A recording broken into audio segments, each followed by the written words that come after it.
Hey, it's time for Sarah's bedtime stories.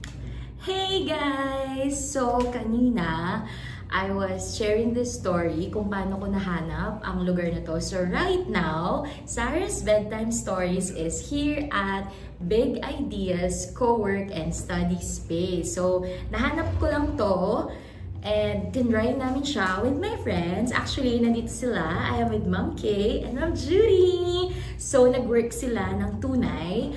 At ako rin, nag-work ako ng tunay kanina. So, habang nag-work kami, I thought of a bright idea.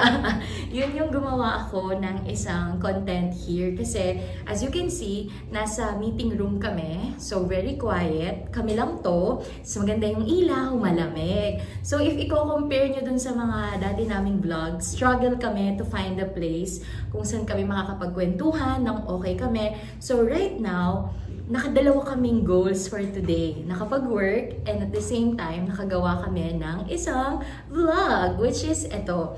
So, my initial reaction was, I thought of gano'n nagbago yung mga bagay-bagay. Kasi before, when I was still studying, 2000s, wala pang ganito na co-working space. Parang kapag magre-review kami, I remember before, nagre-review lang ako through my classmates. Pag naririnig ko silang nagre-review, sumasali din ako. Or nagsusulat ako mismo ng aking reviewer. Pero yung magkaroon kami ng space to study, it's very different. So, ang dami kong chika, no? Kasi guys, habang nakikita ko yung place kanina, The Vibe, for 5 years kasi, hindi na ako nag-work sa office. So, yung content ko, it's more of the podcast, content creation. So, nawala na yung vibe ng parang office. So, while I was staying here, habang nagsistay kami, habang nag-work kami, hindi lang yung ideas ko to write a content, but nakapag-isip din ako ng mga memories ko before. I realized how things have changed from the usual things that we do when we are studying. Ngayon, iba na, parang nag-level up.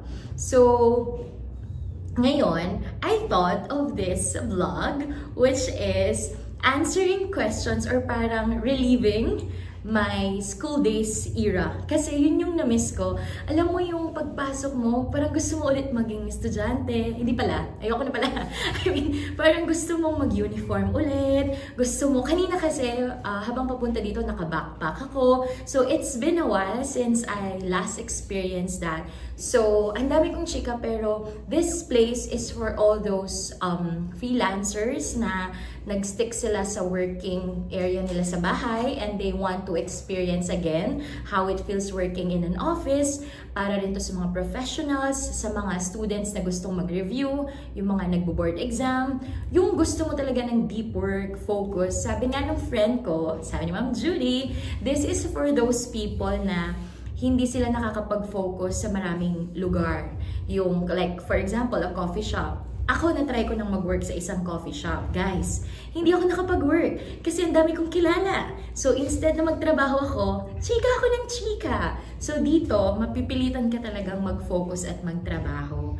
So, ngayon, guys, dahil na-miss ko ang aking school days, I will answer or I will relive some moments or answering some nostalgic questions na siguro sa mga kagaya ko na it's been 8 years or 9 years simula nung huli tayo nag-aral. So I hope ma-remember nyo yung mga good memories natin. So okay. So first memory na naalala ko is that before, when we say school, ang simple lang ng mga questions na sinasagutan natin. Not unlike today, na adults tayo, there are questions na minsan hindi na natin masagot.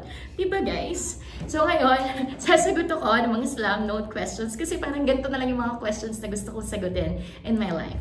Okay, so my friends will ask me the questions. Ready? What's your full name and nickname? Sarah Milug 2. Kapag sa mga taga sa amin, it's May. Pero sa mga ka-work ko or kaklase ko, it's Sa.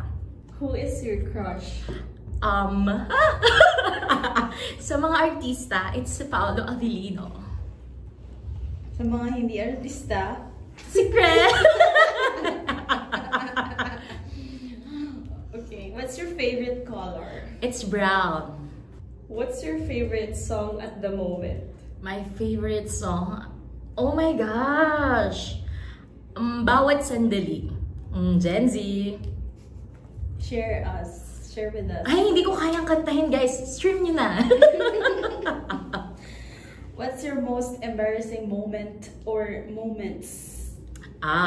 When I was still studying, embarrassing moment, pinag-lead ako ng lupang hinirang. Pinag-lead ako ng lupang hinirang sa aming morning ceremony. Tapos, pinaka-todo-todo ko yung biret. Tapos, di ko siya naabot. Pinagtinginan ako ng lahat. Take note, first year ako dyan. First day. Ay, first week.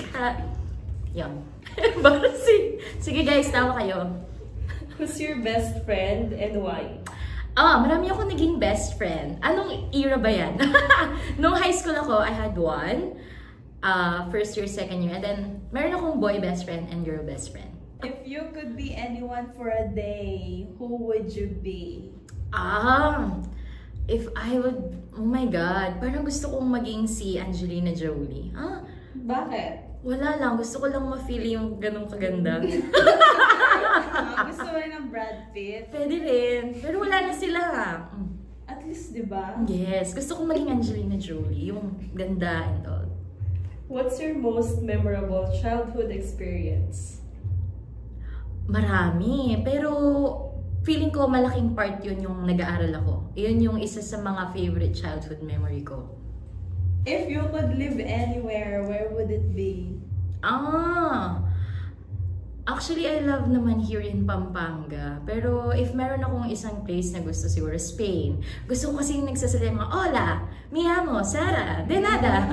Yeah, sexy for me. What's your dream job? Ganito, podcast host, and then isang inspirational speaker, motivational speaker, just sharing stories with all of you. This is my dream job. So guys, like, share, and subscribe. And you're living your dream. Thank you, Lord. Sana all. If you could meet any celebrity, who would it be? Paolo Avellino. Di ba walang ulit na sagot? Hindi pwede si Paolo Avellino. Strict tayo dito. Jericho Rosales. Jericho Rosales. What's your favorite subject in school? Marami yan. Actually, gusto ko lahat, pero pinaka-interesting for me is algebra. Wow! Finding the value of X. Mathematician. Nahanap mo ba ang valueless? What's your biggest fear? I think my fear is yung mawala yung mga friends ko, yung mga loved ones. Nung bata ka, nung grade 6 ka, ano yung biggest Fear of heights. Okay. What's your favorite movie or TV show? Favorite movie? Marami pero favorite ko, go-to ko na pampakilig, Notting Hill. Sabi ni Julia Roberts, I'm just a girl standing in front of a boy asking him to love her. Yes, asking him to love her. TV show, it's Showtime, actually. Who's your role model? Myself. Pwede naman. Myself. Just being me. Wow! Feeling. Hindi, actually yung mga naging mentors ko, mga naging teachers ko, sila yung mga role models sa akin. Iba-ibang anggulo lang. What's the craziest thing you've ever done? Nung yung best friend ko, nag-celebrate siya ng birthday, pumunta ako sa kanila 5 AM para lang i-surprise siya. I think that's crazy kasi madaling araw pa, tapos nag-commute ako just to surprise that guy. I think that's kind of crazy. It's not crazy. It's not crazy, it's the sweetest thing. What's one thing you can't live without? Cell phone. Agree. Do you believe in love at first sight? Not really. Attraction at first sight siguro. What's your idea of a perfect date? Like what I always say, dinner date with road trip and last full show ng isang movie. That's my dream date. Ideal date. O yung museum. Sumunod na lang yun. Pag may budget ka, museum. Okay. What's your most treasured possession? My journals. Okay, now let's go to the classroom chaos. Yes, classroom memories! So kasi guys, ganito yung mga na-realize ko kasi kahit sa classroom, feeling ko iba na rin yung setup compared nung kami yung nag-aaral. Diba? Parang different siya. Okay, so let's see the classroom questions. Who was the strictest teacher you ever had, and what was the funniest thing that happened in your class?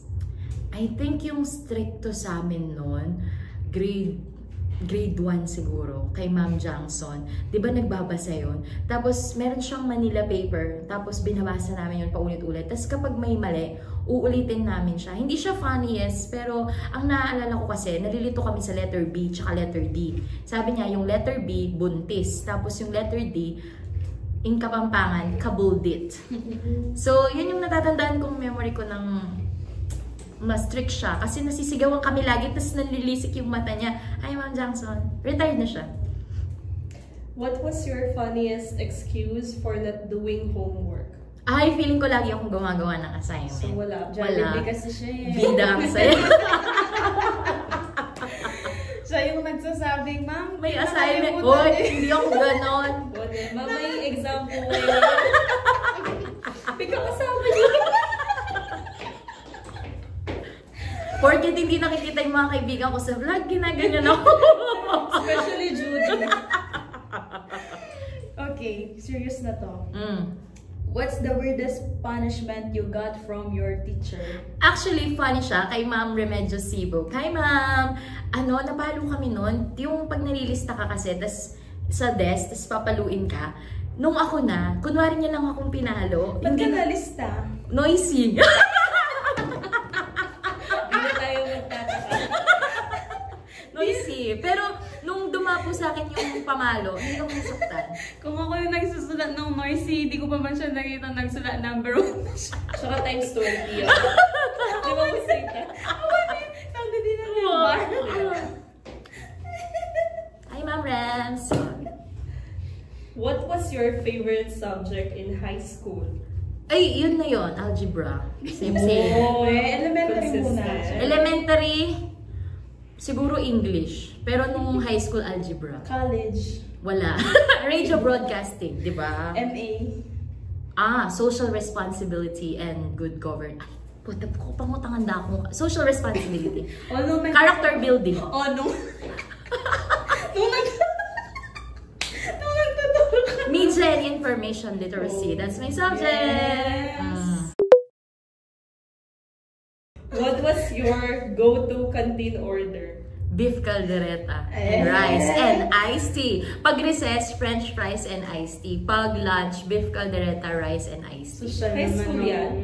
Ito ting beef direta kaya kayo? Lelot mo kaya kami. Lunch? High Lunch? school? Hindi, ano kasi sila, private school sila, girl. Atin naman pero ito ko kaya. 45 pesos. Girl, kanina. private Ang school giniling sila. natin ngayon. Awa! Atin kami din makanta. Giniling atin ngayon. Next, what was the ultimate baon flex in school? Yung elementary kami nung elementary siguro kami, basta may Chucky. Feeling ko pag may Chucky ka na drinks, ultimate flex siya. Tapos yung baonan mo, yung may hati-hati siya, tapos wino-open mo siya, tapos lumalaki siyang ganon, yung nag-expand. Yun yung baon, parang yung braso ko naman, baon flex. Okay, for schoolyard games and sports, patintero or Chinese garter? Both. Ha? Wow, kaya mo palang tumalon dati. Yes! Garter, Ay, hindi. okay. 10-20 ang alam ko. Rimbarak. Rimbarak. Ay. Mas gusto ko naman, hindi. 10-20 tsaka patintero. Okay, next, school programs and events. Wow, very. Did you volunteer for contests or were you forced to join? Actually, parehas. Bibo Kid. Sumasali ako like, sabi kasi nila may points sa extracurricular. So, sumasali ako. Tsaka, nung time namin, excuse kami. Basta sumasali ka sa contest. So, gusto ko yun. Parang nasiskip ko yung regular classes. Kasi training! What's the most unforgettable school trip experience? Ay, pumunta kami sa Rizal. field trip. Tapos adventure siya, guys. Doon ko na-realize na I'm not for adventure. Kasi ang mga activities namin doon, yung mga team building, yung mga parang nilulusot ka sa web, tumatawid kayo sa parang footbridge, yung isa lang, tas nasa mataas kayo. So that was really, napilay ako doon, guys. Natapilok ako. Umuwi ako medyo masakit ang paa. Kaya na-realize ko nung high school ako na hindi ako for adventure. Ganun ka-importante yung mga activities pala nung high school to discover yourself. Kaya pala hindi niya favorite yung PE. Yes! Which event did you look forward to in high school? Actually, ngayon ko lang na-realize, it was the students' night. So, high school ako, when I started hosting students' night, second year high school pa lang ako, hi to Maxim Royal Academy, sila yung nagbigay sa akin ng realization na yun pala yung gusto ko. So, hanggang nung naging teacher ako up to now, I'm hosting students' night, especially sa University of the Assumption. What was your favorite hangout spot after school? Sa fishballan, sa labas ng school. 50 centavos pa nun yung fishball. Tapos naging 3 for 5 pesos. Tama ba? Yun yung favorite namin sa labas ng Maxim nun. Okay. How many high school crushes did you have? Ay, marami, guys!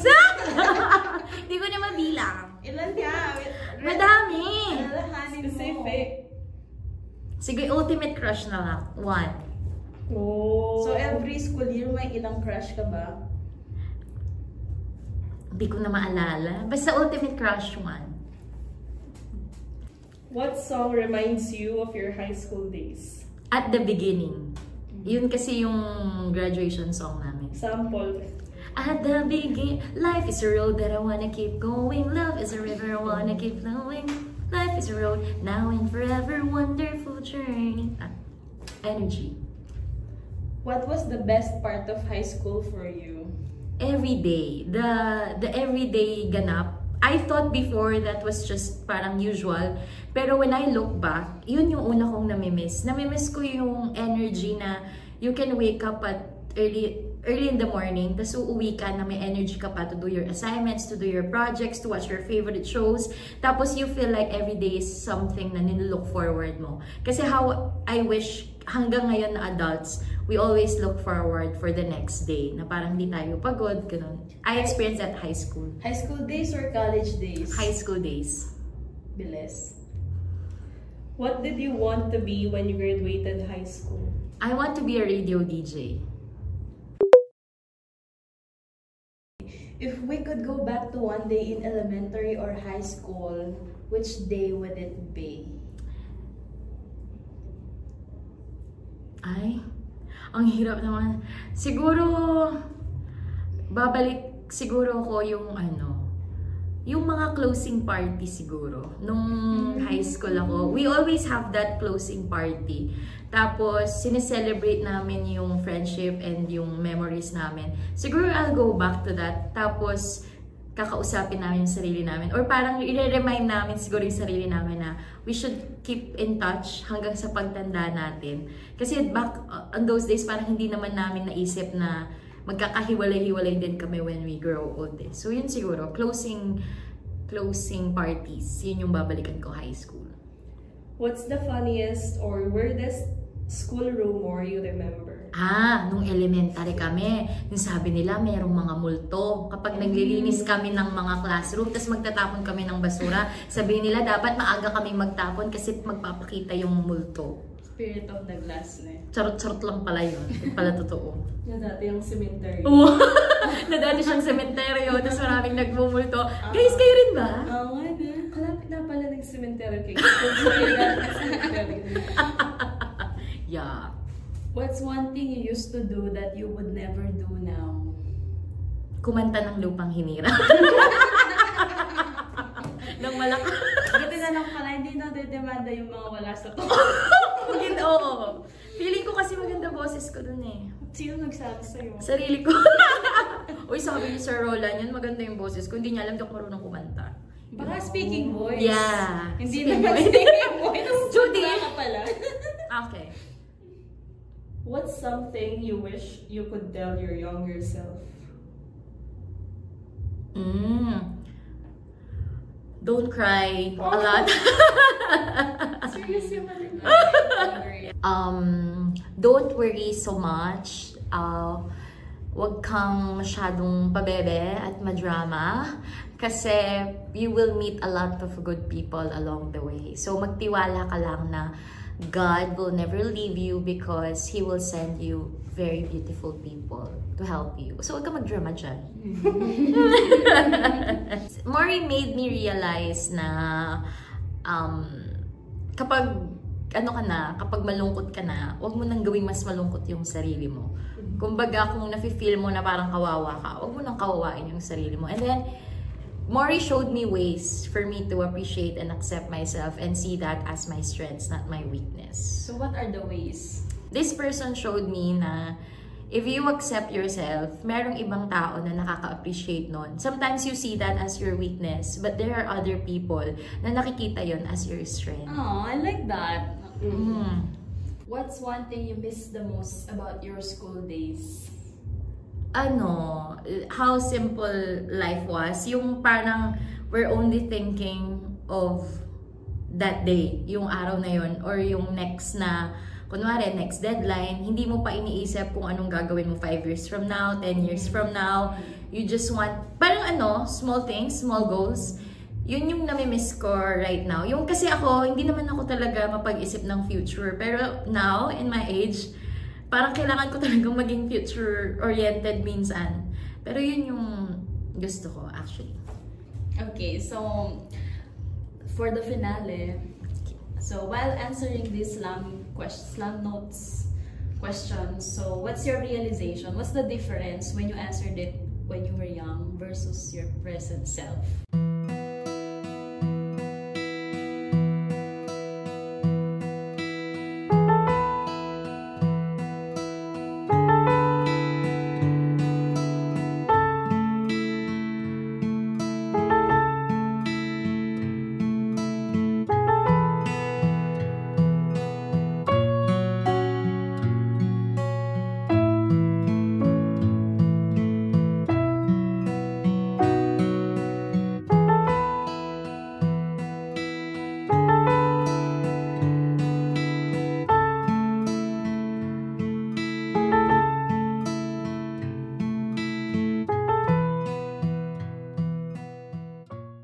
Hi guys! So, I'm here sa Big Ideas Co-work and Study Space.